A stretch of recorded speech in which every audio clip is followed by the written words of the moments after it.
सवाल है कि क्या इजरायली प्रधानमंत्री नेतन्याहू के खिलाफ हो गए हैं डोनाल्ड ट्रंप। क्योंकि बात यहां तक बढ़ गई है भाई, नेतन्याहू ने ट्रंप की ऑफिशियल ताजपोशी यानी शपथ ग्रहण में जाने से मना कर दिया है। तो बहुत सारी अब बातें बन रही है कि मिडिल ईस्ट का आगे क्या होगा। और दूसरा देखिए किस तरीके से खबर पता चली है, ईरान को परमाणु सामान दे रहा था जापानी डॉन, अब उसको अमेरिका के द्वारा गिरफ्तार कर लिया गया है और सजा भी दी जा रही है, यानी डेथ सेंटेंस दे दिया गया है। और देखिए अगली खबर कि किस तरीके से खमनई अपनी राजधानी बदलना चाहते हैं, यानी ईरान की राजधानी अब तेहरान नहीं रहेगी, कोई और हो जाएगी। उसकी सारी डिटेल्स रिमझिम के 5 पॉइंट्स में आपको जानना है। सबसे पहला, इजरायली पीएम नेतन्याहू के खिलाफ क्यों हो गए हैं ट्रंप।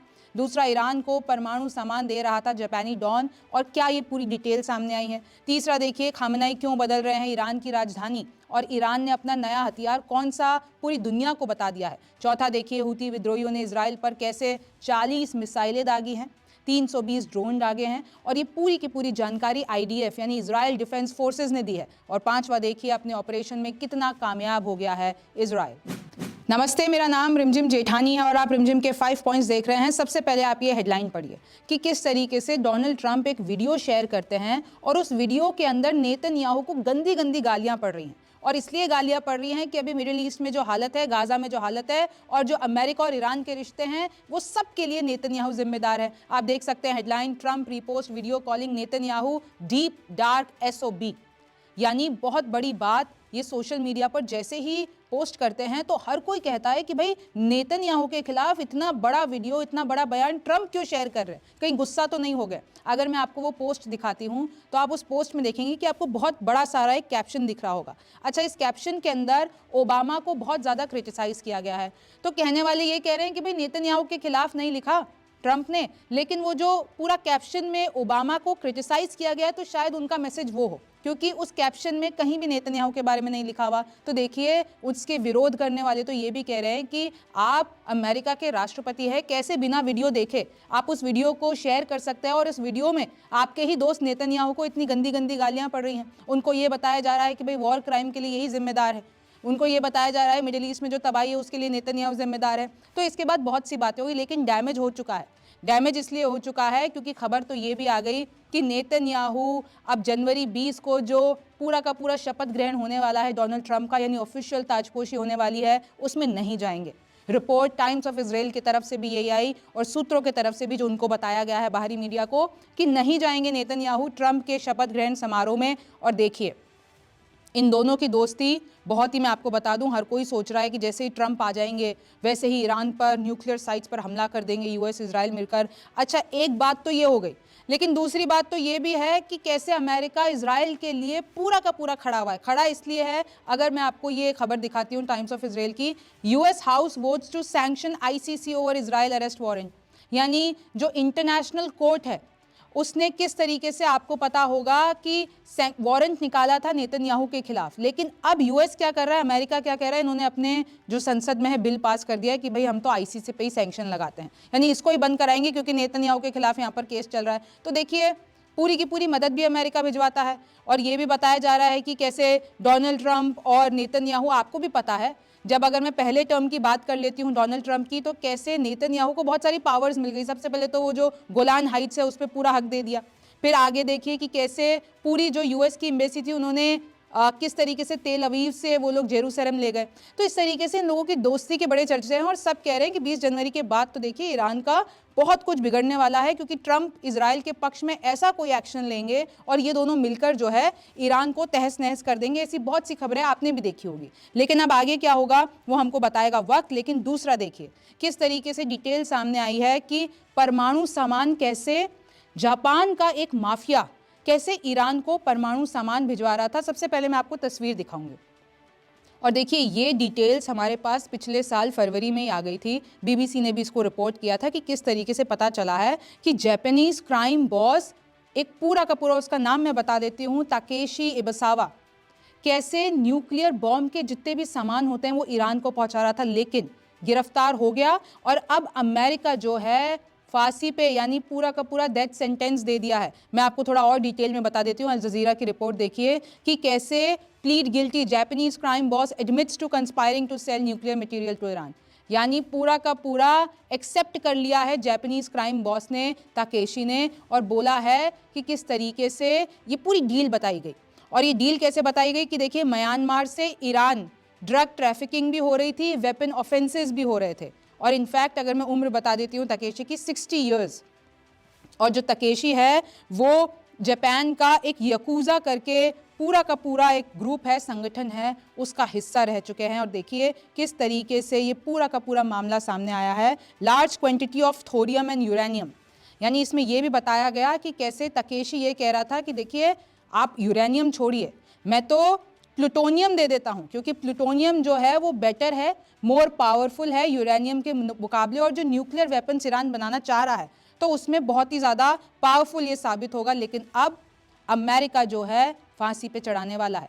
और तो और मैं आपको बता दूं किस तरीके से अपनी लाइफ की भीख भी मांगी जा रही है ताकेशी की तरफ से। खैर आगे देखिए कि किस तरीके से ईरान ने ये सोच लिया है कि अब तेहरान जो इनकी राजधानी है ईरान की, अब उसको हमको चेंज करना है।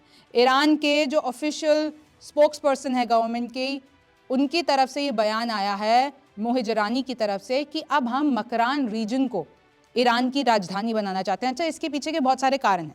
कारण ये है कि तेहरान जो है, अब आप देख सकते हो उधर बहुत सारी प्रॉब्लम आ गई है, चाहे वो पावर शॉर्टेज हो, चाहे वो वाटर क्राइसिस हो, चाहे वो इन्वायरमेंटल चेंजेस हो। तो इस तरीके से तेहरान की जो पॉपुलेशन है वो भी बढ़ती जा रही है, तेहरान पे बहुत ज़्यादा प्रेशर भी आता जा रहा है। और जो हम बात कर रहे हैं मकरान रीजन की, उस रीजन में देखिए सिग्निफिकेंट कमर्शियल और मैरीटाइम हब बन सकता है। ईरान के जो ट्रेड कैपेबिलिटीज़ हैं वो बढ़ सकती है, और जो तेहरान पे इकोनॉमिक बर्डन है वो कम हो सकता है। और अगर आप आगे देखते हैं कि अगर मैं अभी आपको मैप भी दिखाऊंगी कि कैसे सेंट्रल एशिया और इंडियन ओशियन को कनेक्ट करता है मकरान रीजन।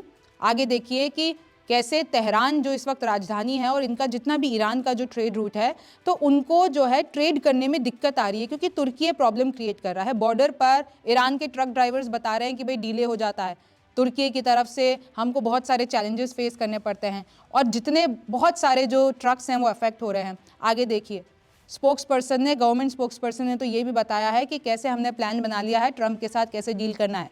और उन्होंने ये भी एम्फेसाइज किया है कि देखिए न्यूक्लियर इश्यूज़ को लेकर हम लोग आगे बात करने के लिए तैयार है, लेकिन अमेरिका ही है जो बार बार इंटरनेशनल जितने भी अग्रीमेंट है वो तोड़ चुका है। अब आगे देखिए कि किस तरीके से, मैं आपको एक मैप भी बता देती हूँ जिसमें आपको पता चलेगा। आपको ये ईरान दिख रहा होगा, तेहरान से लेकर ये जो मकरान रीजन है आप देख सकते हैं कैसे तेहरान नॉर्थ में है और मकरान रीजन साउथ में है। और अगर आप देखेंगे गल्फ ऑफ ओमान आपको दिख रहा होगा, तो किस तरीके से अपने ट्रेड रूट्स को, अपने इकोनॉमिक तरीकों को पूरा का पूरा ईरान चेंज करना चाहता है। अगला देखिए कि कैसे आईडीएफ ने जानकारी दी है कि अब तक हूती विद्रोही कैसे 40 मिसाइल फायर कर चुके हैं इजराइल पर, 320 ड्रोन्स इजराइल पर दाग चुके हैं। और देखिए किस तरीके से जो इजराइल में जितने भी सिविलियंस हैं वो बंकर में रहने के लिए मजबूर हैं। और आप देख लीजिए, ऐसा नहीं है कि इजराइल ने पलटवार नहीं किया। मैं आपको एकदम ताज़ा खबर बता रही हूँ, टाइम्स ऑफ इजराइल की तरफ से Houthi media reports air strike in and around Yemen's capital Sanaa, कैसे अब इजराइल की तरफ से भी वहाँ पर हमले हुए हैं। आप देख सकते हैं कि किस तरीके से यमन और इजराइल के बीच में ये जो जंग है वो बहुत ज़्यादा फ्रंट लाइन पे आ चुकी है, और दोनों एक दूसरे को बस तहस नहस करने पे लगे हुए। लेकिन यमन ने ये भी कहा, उनका जो हूती विद्रोही है, इनका जो पूरा का पूरा संगठन है अंसरुल्लाह, कि अगर गाज़ा को इंसाफ मिल जाता है तो हम रुक जाएंगे। लेकिन आपको भी पता है कि 1 साल से ज़्यादा हो गया है गाज़ा और इजराइल के बीच में कोई भी पीस डील, यानी हमास और इजराइल के बीच में कोई भी पीस डील नहीं हो पा रही है। आगे देखिए कि किस तरीके से आईडीएफ ने जानकारी दी है। मैं आपको बता दूं, Houthi terrorist regime activity over the past month, 320 UAV toward Israel, 40 surface to surface missile, ये सब कुछ, ये सारी जानकारी आईडीएफ की तरफ से दी गई है। और इजराइल भी लगातार अपने ऑपरेशंस कर रहा है, चाहे वो लेबनान में हो, चाहे वो गाज़ा में हो, चाहे फिर देख लीजिए कि किस तरीके से ये भी बता दिया गया है सीरिया में।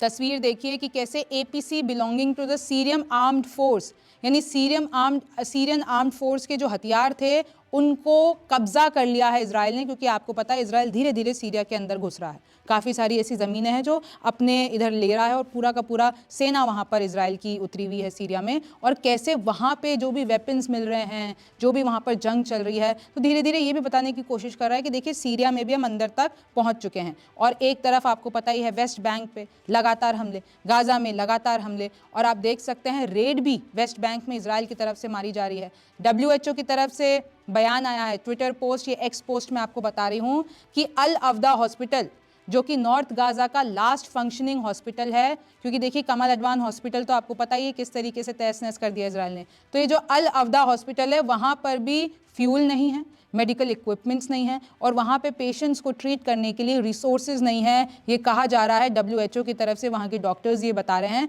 और ये लोग पूरा का पूरा हर किसी से रिक्वेस्ट कर रहे हैं, और मेनली इजराइल से कर रहे हैं कि भाई अल अवदा हॉस्पिटल की तरफ से जो भी उसका रास्ता है, जो भी ह्यूमैनिटेरियन एड आ रही है, उनको आने दो, रोको मत। आपको भी पता है कि कितने आरोप लग चुके हैं कि इजराइल तो ह्यूमैनिटेरियन एड रोक रहा है, लेकिन इजराइल ये बोलता है कि भाई हम तो भेज देते हैं, लेकिन हमास उसको मिसयूज़ करता है। तो ऐसे बहुत सारे आरोप हैं। अब आप आंकड़ा देखिए कि कैसे 45,000 से भी ज़्यादा इधर गाज़ा में लोग मर चुके हैं, आंकड़े आपके सामने हैं। इसमें से 17,000 से ज़्यादा तो बच्चे हैं, तकरीबन 11,000 इसमें मिसिंग है। आप देख सकते हैं वेस्ट बैंक में भी लगातार इजराइल के ऑपरेशंस चल रहे हैं। अब देखिए तेहरान में एंटी इजराइल रैली निकाली जा रही है। आप देख सकते हैं कैसे पूरी कार्टून कर दिया है ट्रंप की शक्ल को और नेतन्याहू की शक्ल को, और किस तरीके से यहाँ पर रैली निकाली जा रही है। इनफैक्ट ईरान ने अपनी लॉन्ग रेंज मिसाइल सेजल को भी वहाँ पर प्रदर्शन किया, यानी ईरान बताना चाह रहा है कि हमारी ताकत को देखो, और मेनली अमेरिका और इजराइल को बताना चाहता है, पूरी दुनिया को बताना चाहता है। और ये देखिए,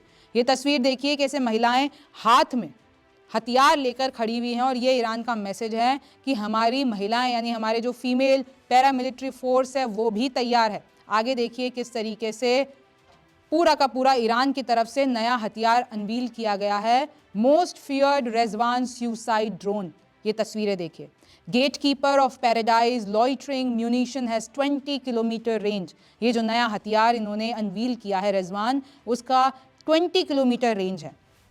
आप देख लीजिए, Islamic revolutionary guard corps hold final stage of great profit 19 drills. कल ही मैंने आपको बताया कि ईरान जंग की तैयारी कर रहा है, उनको लग रहा है कि अमेरिका इजराइल मिलकर कभी भी हमला कर सकते हैं, और मेनली हमारे न्यूक्लियर साइट्स पे हमला कर सकते हैं। तो न्यूक्लियर साइट्स के आसपास ये लोग ड्रिल कर रहे हैं, इख्तियार नाम दिया है इन ड्रिल्स को, जंग की तैयारी कर रहे हैं, और ज़्यादा न्यूक्लियर फैसिलिटीज़ के आसपास जो है अपनी ताकत को बढ़ा दे रहे हैं। तो इस तरीके से आप देखिए कि कैसे ईरान ने अपनी पूरी तैयारी कर रखी है। और इधर 20 जनवरी का सबको इंतज़ार है, क्योंकि ट्रंप ने धमकी दे रखी है हमास को कि तुम लोग सारे हॉस्टेजेस को रिलीज़ कर दो 20 जनवरी से पहले पहले, वरना अगर मैं आ गया, मैंने अगर शपथ ले ली और मैं अगर बैठ गया गद्दी पे, तो फिर हर किसी को नर्क की तस्वीर दिखा दूंगा। ये बयान है डोनाल्ड ट्रंप के। तो देखिए किस तरीके से 20 जनवरी में अब ज़्यादा वक्त नहीं है, और इससे ऐसा नहीं है कि ट्रंप ने धमकी दे दी तो कुछ रुक गया है, बल्कि आपको पता है यमन के हमले बढ़ गए हैं, आपको पता है कि हमास के हमले भी बढ़ गए हैं, आपको पता है कि जंग रुकी नहीं रही है बल्कि फैलती जा रही है। तो डोनाल्ड ट्रंप की ताजपोशी में क्या होता है, और रिपोर्ट तो यही बता रही है नेतन्याहू नहीं आएंगे, तो क्या ये भी पॉसिबिलिटी है कि भाई इजराइल और ट्रंप के बीच में, क्योंकि ट्रंप अभी उस मोड में है किसी को ना बख्शने वाले मोड में, ट्रंप का ये जो दूसरा कार्यकाल होगा वो बहुत ही ज़्यादा आप देखिए अनप्रिडिक्टेबल है हर किसी के लिए, बड़े बड़े एक्सपर्ट्स के लिए। आपका इसके बारे में क्या सोचना है मुझे ज़रूर बताइए। आप रिमझिम के 5 पॉइंट्स देख रहे थे, मैं हूँ रिमझिम जेठानी, आपसे फिर मुलाकात होगी।